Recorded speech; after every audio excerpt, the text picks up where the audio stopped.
Hello JPJ Discovery Channel followers. Did you know that the center of our planet is as hot as the surface of the sun? I'm talking 6,000 degrees Celsius. That's 10,800 degrees Fahrenheit, in case you're keeping track. And yet, here I am, and there you are, not even breaking a sweat unless it's summer. So why doesn't Earth's blazing hot core just melt us all into a puddle? Here's the wild part. Earth's core is only about 3,000 kilometers below our feet. If the sun were that close, it'd be game over. Earth would vaporize in seconds. But the inner core's heat doesn't roast us, and the secret is in how our planet is built. Think of Earth like an onion.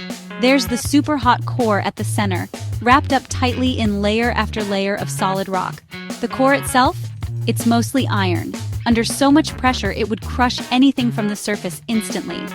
Above that is a thick, mostly solid mantle. And then finally the crust, the place we call home.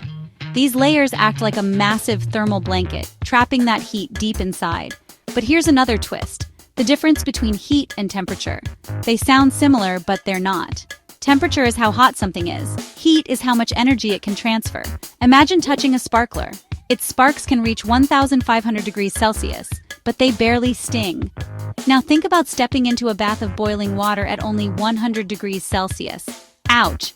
That's because the boiling water packs way more heat energy. So even though the core is insanely hot, the amount of energy that actually escapes to the surface is pretty small. It's like a tiny leak in a huge locked pressure cooker. And get this, scientists once thought the iron in the core should be arranged in a special hexagonal structure because of the extreme pressure. But new research using giant supercomputers found that the iron down there is actually in a cube structure. Like a packed crowd on a subway car, the atoms are squeezed so tightly they can't slip out of place. That's what keeps the inner core solid, even at sun-like temperatures. This cube structure also explains why earthquake waves move faster from pole to pole than around the equator. The iron has a kind of grain, just like wood. So, yes, Earth's core is hotter than you can possibly imagine. But thanks to physics, pressure, and a whole lot of rock, we get to enjoy life on the surface without turning into toast. Don't forget to leave comment.